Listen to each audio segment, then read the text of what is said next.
ஐபிஎலுக்கு வந்த சோதனையா இல்ல சென்னை சூப்பர் கிங்ஸுக்கு வந்த சோதனையான்னு தெரியல. சென்னை சூப்பர் கிங்ஸ் வந்து பாத்தீங்கன்னா சேப்பாக்கத்துல ஒரு மேட்ச் விளையாண்டே ஆகணும். அந்த மேட்ச் வந்து பாத்தீங்கன்னா ஆர்ஆருக்கும் சென்னைக்கும் நடக்கக்கூடிய இந்த மேட்சை சம்பந்தமே இல்லாம ஆர்ஆருக்கும் சென்னைக்கும் நடக்கக்கூடிய மேட்சை டெல்லியில தூக்கிட்டு போய் போட்டிருக்கிறாங்க. சென்னை வந்து இந்த இடத்துல சென்னையில அவங்களுடைய கடைசி மேட்சை இந்த வருஷம் விளையாடுவாங்க அப்படின்னு பயங்கர எதிர்பார்ப்போட இருந்துச்சு. இந்த புது ஷெட்யூல்ல வந்து தூக்கிட்டு போய் டெல்லியில போட்டிருக்காங்க. இதை நான் எங்க போய் சொல்ல, ஏன்னு சொல்ல, என்னன்னு எனக்கு ஒண்ணுமே புரியல.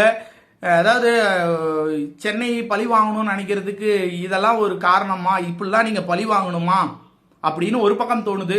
இன்னொரு பக்கம் நல்ல விஷயமா என்ன தோணுது அப்படின்னா, ஐயோ உங்க நல்லதுக்கு தாங்க பண்ணிருக்கேன், பிசிசி எது பண்ணாலும் உங்க நல்லதுக்காக தான் பண்ணுவேன். ஏன்னா சென்னை சூப்பர் கிங்ஸ்ல வந்து பாத்தீங்க அப்படின்னா டோனி அவர்கள் என்னுடைய கடைசி மேட்ச் சென்னையில தான் இருக்கும்னு சொன்னாரு.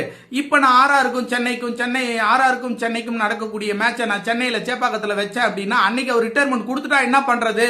அதுக்காக தான் நான் வென்யூ வந்து மாத்தி டெல்லிக்கு கொடுத்துருக்கேன். சென்னை சூப்பர் கிங்ஸ் ரசிகர்கள் எல்லாமே வந்து பிசிசிக்கு மிகப்பெரிய பாராட்ட கொடுங்க அப்படிங்கிற மாதிரியும் ஒரு ஆங்கிள் இருந்து பார்க்கும்போது இருக்கு. இது நல்லதா கெட்டதா சந்தோஷமா துக்கமா அப்படின்னு பாத்தீங்கன்னா சந்தோஷம் தான். ஆல் டுகெதர் கூட்டி கழிச்சு பார்த்தோம் அப்படின்னா கணக்கு நேரா இருக்குது. ஏன்னா சென்னையில வென்யூ நடக்கல. சென்னையில நடந்தா மட்டும்தான் தலை வந்து ரிட்டையர்மெண்ட் கொடுப்பாரு. சென்னையில அவருடைய கடைசி மேட்ச் விளையாண்டுட்டு தான் ரிட்டையர்மெண்ட் கொடுப்பேன்னு சொல்லியிருக்காரு. சொன்ன வார்த்தையை காப்பாற்றுவார் டோனி. அதனால வந்து இந்த வருஷம் வந்து சென்னையில வந்து மேட்ச் நடக்காம பினிஷ் ஆகுறது நல்ல விஷயம்னே வச்சுக்கலாம். எல்லாருமே ஃபாரின் பிளேயர் எல்லாருமே வெளில போயிடுறாங்க. இதுக்கு மேல சுவாரஸ்யம் கொஞ்சம் கம்மியா தாங்க இருக்க போகுது. ஏதோ ஏனோ தானோ முடிக்கணும் அப்படிங்கிற கட்டாயத்துல மீதி இருக்கிற மேட்ச் எல்லாம் நடக்க போகுது. இன்ட்ரெஸ்டிங்கா இருக்குமா அப்படின்னா கண்டிப்பா கம்மியா தான் இருக்கும். நான் அவ்வளவுதான் சொல்ல முடியும்.